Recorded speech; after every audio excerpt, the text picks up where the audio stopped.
What's up, everybody? Welcome to Respectfully Speaking TV, where we sip tea, mind everybody else's business, and keep it as real as possible. Y'all read the title, Claressa Shields, Is She Bad for Business? I want to talk about this petition that's floating around out here in these internet streets, y'all. So, while I know that we just met, a little fun fact about me is that in my real life, I am a corporate finance professional. But unfortunately for me, I have a very unhealthy relationship with celebrity mess. With that said, it is totally within my wheelhouse to revert to the bottom line of things, the dollars and cents of shit, right? And this entire petition thing had me wondering if Claressa Shields really understands what's going on here. My guess is no, because if she did, as a brand, she'd be in complete panic mode and not on a whack vacation. So, for those of you that have been following the nonsense that is Claressa Shields, you know that there is a petition circulating to permanently sit her ass down. And the people are not playing, y'all. As of today, the petition to revoke her boxing license has over 4,000 signatures. And yes, it includes commentary, videos, opinions, screenshots, all of the things. Yes, Clarissa Shields needs to be banned. She needs to be stripped of her accolades and everything. This woman is a danger to the community, men and women. Hell, the dogs and Rottweilers are scared of her now at this point. Hell, I'm scared of her. I'm sitting in the house with my curtain half cracked. You see that, right? But wait, there's more. Because there's another petition on change.org calling for the Michigan Attorney General to investigate alleged property tax fraud involving Claressa Shields and the mayor of Flint. Now, let me be clear. I did not sign the petition asking for her boxing license to be revoked. As much as Clarissa irritates my spirit sometimes, messing with people's livelihoods is not really my jam. But I did absolutely sign a petition calling for an investigation into the tax allegations because if regular people are losing homes over corruption or shady government practices, yeah, I'm always going to support looking into that. This petition only has 41 signatures as of right now. So, of course, this got me thinking. The two petitions combined total 4,192 prospects. Now, the businesswoman in me will not allow me to look at these two lists and see 4,192 haters. Oh no, what I see is 4,192 missed opportunities and the potential revenue loss associated with said group.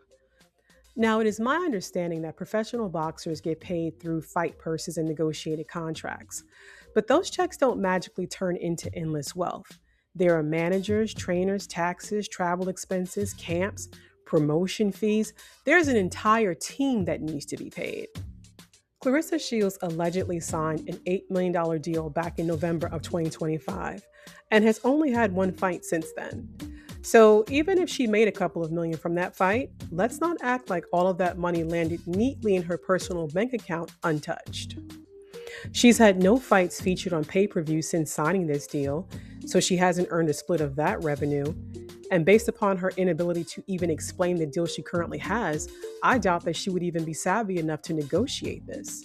Was she smart enough to secure a multi-fight streaming deal with DAZN? While I don't know for certain, my guess would be no, because if she did, she'd spend more time trying to secure her next fight than trying to model no-name cosmetic lines and wrestling as Sukiban. From what I can tell, she hasn't exactly built the kind of business infrastructure around herself that creates money outside the ring. No major product endorsements, no serious corporate campaigns, no massive crossover branding opportunities, not even flat tummy tea. And honey, you know everybody gets flat tummy tea. And can we just have a quick sidebar for a minute? Because this just reminded me of something. I have heard Claressa Shields and others make the comparison between her personal life and brand and Cardi B's brand. And I really wish that people would stop doing this because in my mind, there is no comparison to make. Cardi B may have some personal issues, yes, but Cardi is also a media darling. Brands love her.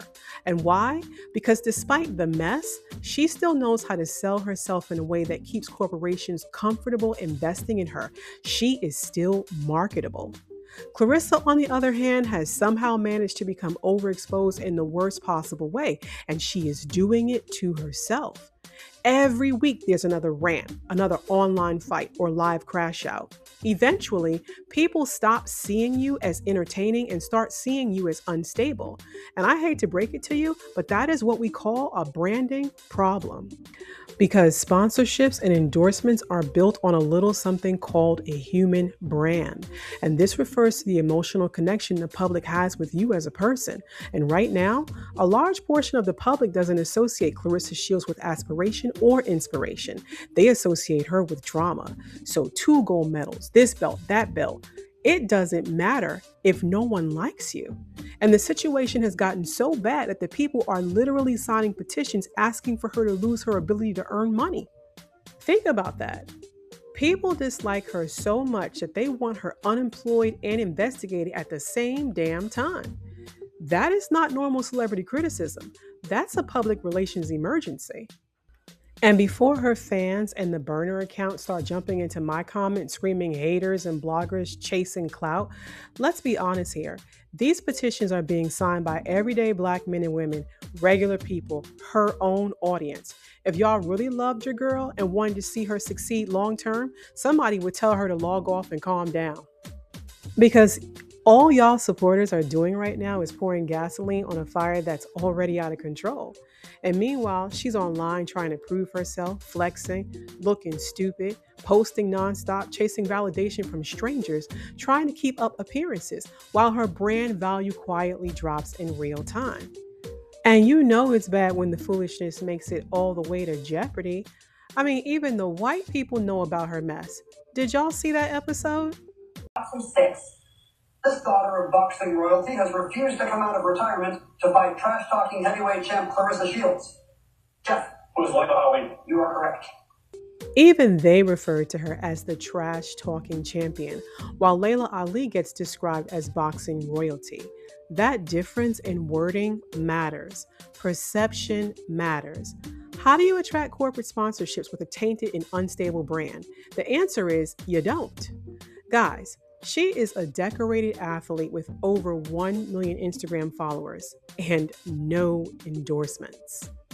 But let's use basic math to quantify the dollars and cents of the now plummeting brand known as Claressa Shields.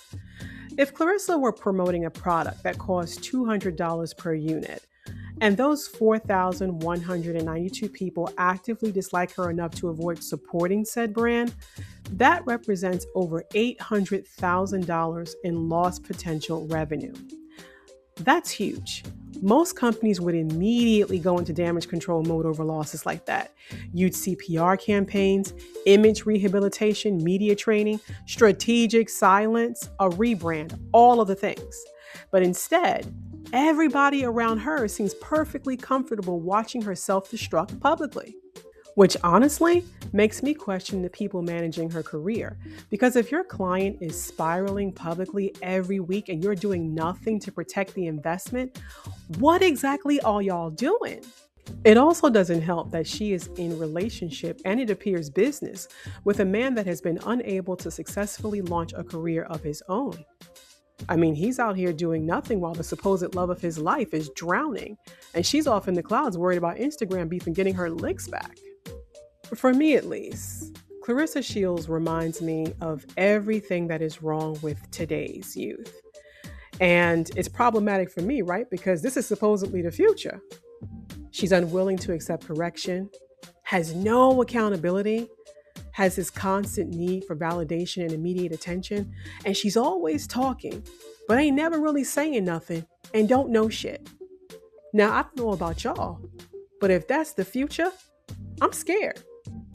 It's almost sad because as an all the way grown person, you know exactly what's coming. And unfortunately, if Claressa doesn't slow down and get control of her image, I genuinely think she's headed toward a very difficult fall. Because boxing careers don't last forever. And once public support disappears, things can get real ugly real fast. Hopefully she figures it out before it's too late, because what does the old adage say? A fool and his money will soon part. But anyway, that's all I've got for you guys today. Let me know what you think down in the comments. And as always, don't forget to like, comment, and subscribe on your way out, because I'm trying to become valid around here, please and thank you. And until next time, bye.